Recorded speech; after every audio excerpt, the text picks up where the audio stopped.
Bienvenidos, queridos hermanos, con ustedes su hermano en Cristo, Jaime Cárdenas, en esta programación 15 minutos con la Biblia, porque desconocer las Escrituras es desconocer a Jesucristo. Empezamos en el nombre del Padre, del Hijo y del Espíritu Santo. Amén. Ven, Espíritu Santo. De verdad, te pido, Espíritu Santo, que vengas. Que mi corazón te anhela, mi espíritu te necesita y mi alma tiene sed de ti. No me dejes invocarte como una normalidad, como una costumbre, sino de verdad. Decirte, ven, Espíritu Santo. Ven y dame tus dones para leer las Sagradas Escrituras.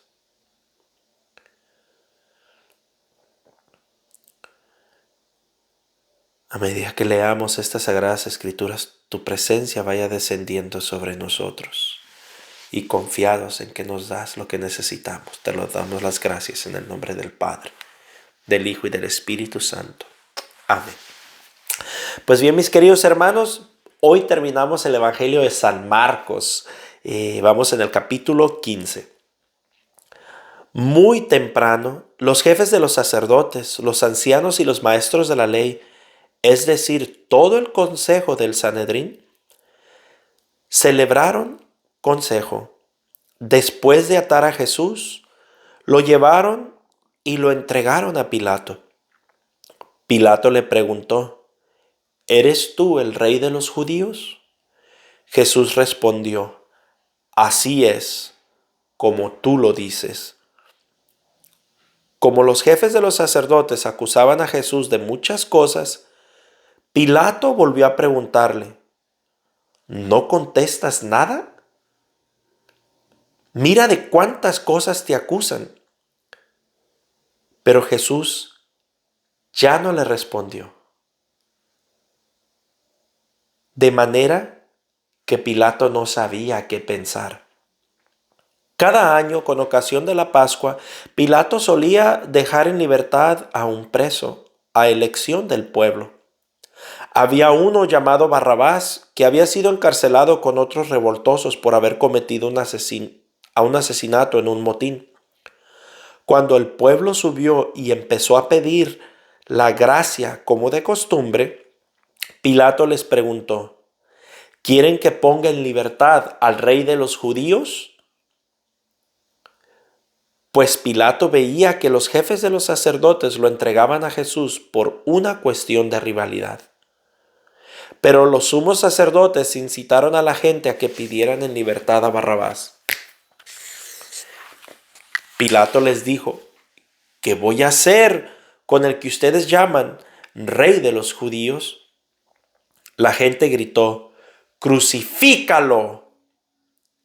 Pilato les preguntó: ¿Pero qué mal ha hecho? Y gritaron con más fuerza: ¡Crucifícalo! Pilato quiso dar satisfacción al pueblo. Dejó pues en libertad a Barrabás y sentenció a muerte a Jesús. Lo hizo azotar y después lo entregó para que fuera crucificado. Los soldados lo llevaron al pretorio, que es el patio interior, y llamaron a todos sus compañeros. Lo vistieron con una capa roja y lo colocaron en la cabeza una corona que trenzaron con espinas. Después comenzaron a saludarlo: ¡Viva el rey de los judíos! Y le golpeaban en la cabeza con una caña. Le escupían y se arrodillaban ante él para rendirle homenaje. Después de haberse burlado de él, le quitaron la capa roja y le pusieron de nuevo sus ropas. Los soldados sacaron a Jesús fuera para crucificarlo. En ese momento, un tal Simón de Cirene, el padre de Alejandro y de Rufo, volvía del campo, y los soldados le obligaron a que llevara la cruz de Jesús. Lo llevaron al lugar llamado Gólgota o Calvario, palabra que significa calavera. Después de ofrecerle vino mezclado con mirra, que él no quiso tomar, lo crucificaron y se repartieron sus ropas sorteándolas entre ellos. Eran como las 9 de la mañana cuando lo crucificaron. Pusieron una inscripción con el motivo de su condena que decía: el Rey de los Judíos. Crucificaron con él también a 2 ladrones, uno a su derecha y otro a su izquierda. Así se cumplió la escritura que dice: y fue contado entre los malhechores. Los que pasaban lo insultaban y decían moviendo la cabeza: tú que destruyes el templo y lo levantas de nuevo en 3 días, sálvate a ti mismo y bájate de la cruz. Igualmente los jefes de los sacerdotes y los maestros de la ley se burlaban de él y decían entre sí: salvaba a otros, pues se salvará a sí mismo. Que ese Mesías, ese Rey de Israel, baje ahora de la cruz. Cuando lo veamos, creeremos. Incluso lo insultaban los que estaban crucificados con él. Llegado el mediodía, la oscuridad cubrió todo el país hasta las 3 de la tarde, y a esa hora Jesús gritó con voz potente: Eloí, Eloí, lama sabactani, que quiere decir: Dios mío, ¿por qué me has abandonado? Al oírlo, algunos de los que estaban ahí dijeron: está llamando a Elías. Uno de ellos corrió a mojar una esponja de vinagre, la puso en la punta de la caña y le ofreció de beber, diciendo: veamos si viene Elías a bajarlo. Pero Jesús, dando un fuerte grito, expiró.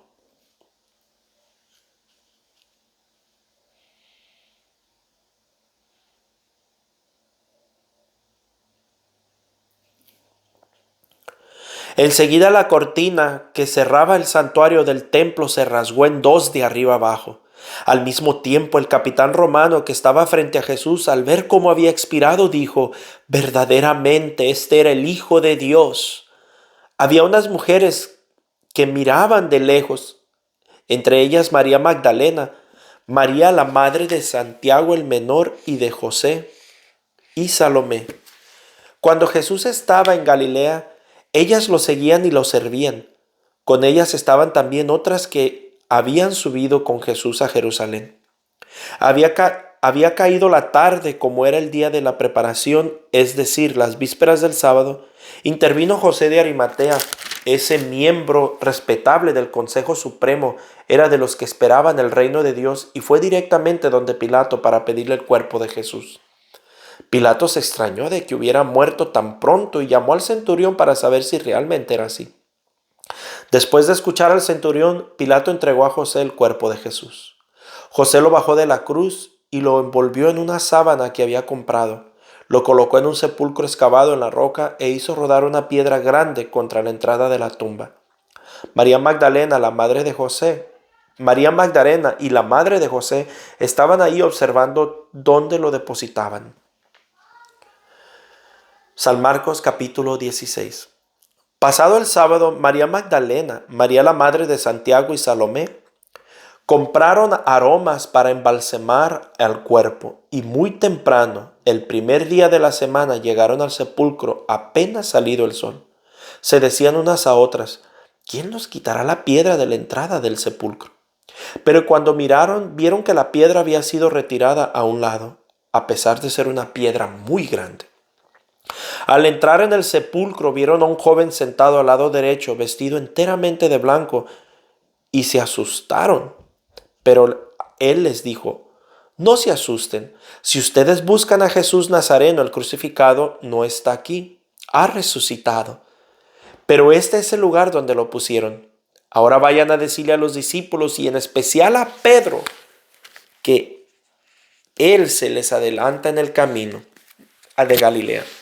Ahí lo verán, tal como él les dijo.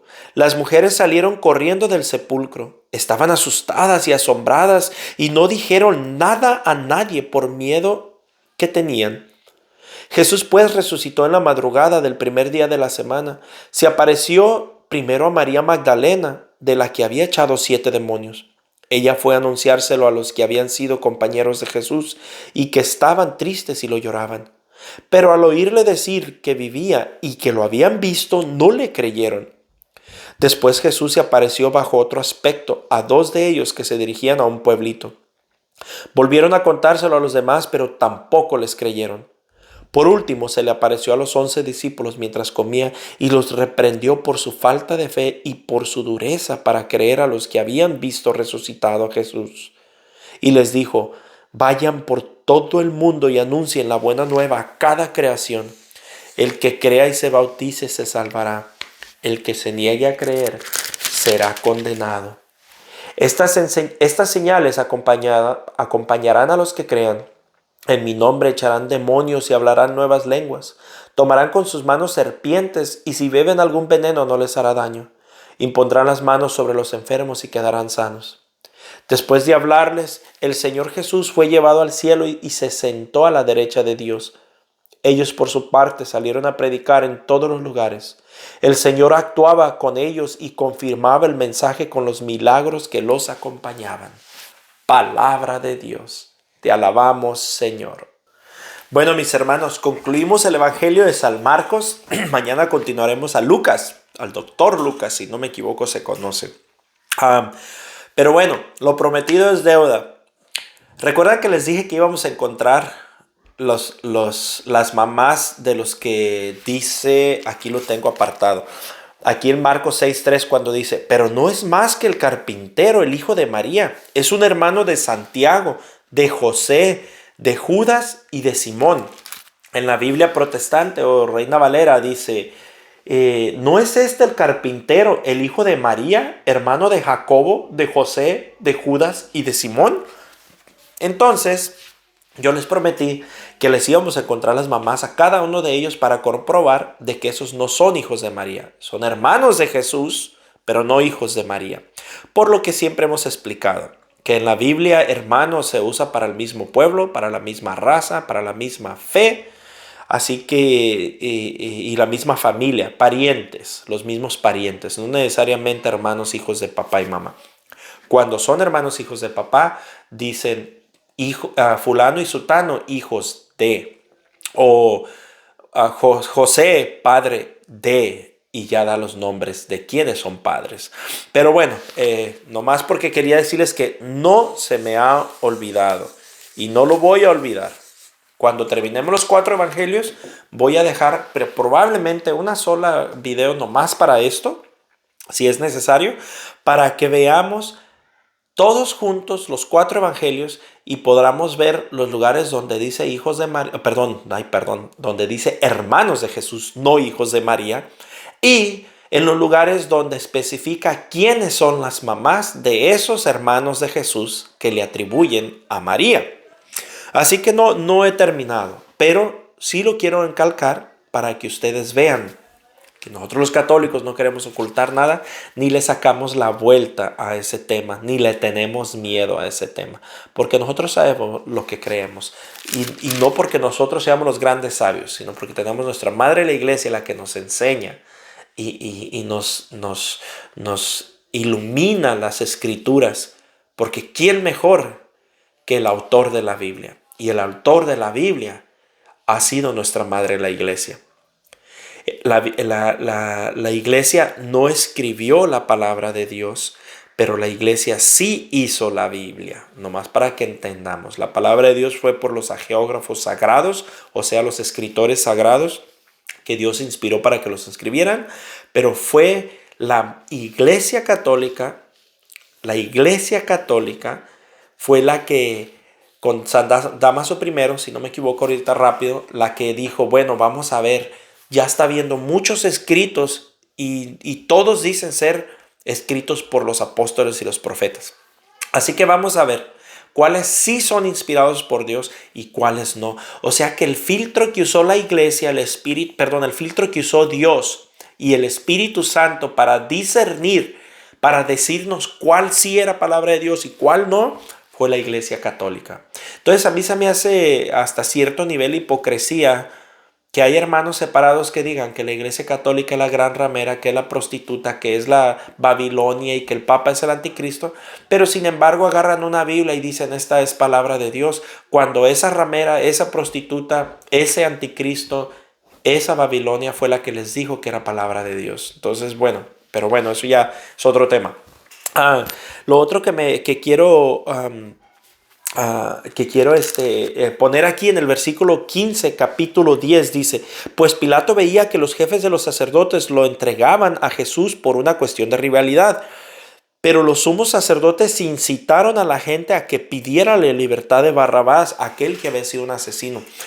Vemos, mis hermanos, cómo unos malos líderes pueden guiar a un pueblo que hace unos capítulos atrás decían: bendito sea el que viene en el nombre del Señor, Hosana, Hosana, Hosana, el hijo de David. Ahora son estos los que están gritando: crucifícalo. ¿Por qué? Por malos líderes. Por eso pedimos, rogamos a Dios que nos mande santos líderes dentro de la Iglesia Católica en estos tiempos donde los necesitamos de emergencia. En el versículo 31 del capítulo 15, voy a leer desde el 32 por el tiempo: que ese Mesías, ese Rey de Israel, baje ahora de la cruz. Cuando lo veamos, creeremos. Incluso lo insultaban los que estaban crucificados con él. O sea que la gente quiere ver para creer. Y ahora en estos tiempos vemos lo mismo. ¿Cuánta gente dice: si no veo, no creo? Así como Santo Tomás. Mis hermanos, nosotros creemos por fe y solo por fe. Bienaventurados aquellos que creen sin ver. El otro punto que les dije que se los iba a traer cada vez que saliera está en el versículo 6, en el capítulo 16, versículo 7.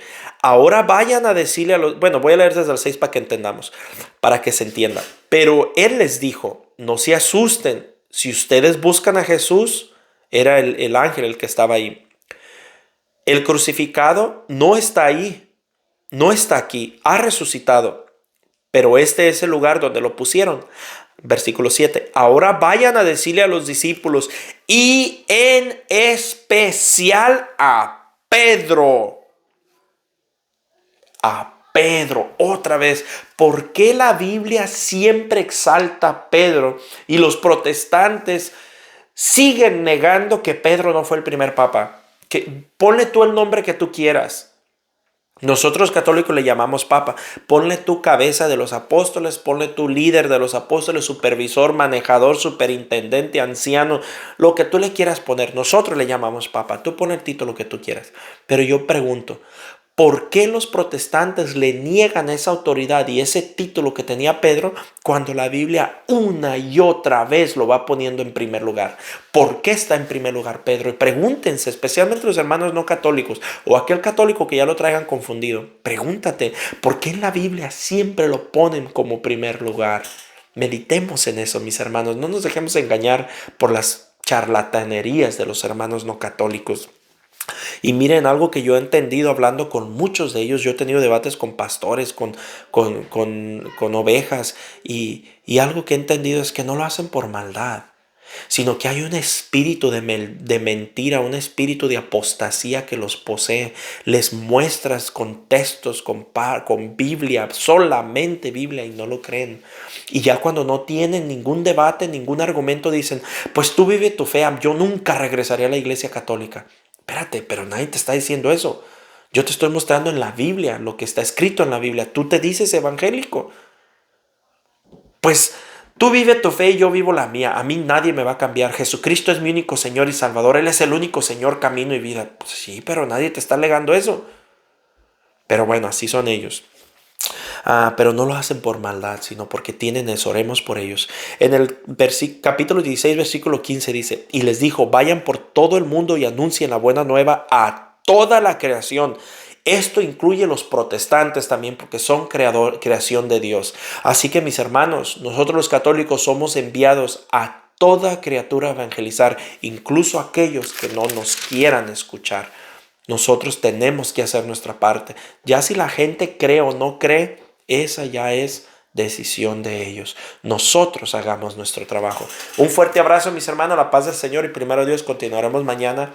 Lunes comenzamos con Evangelio Nuevo.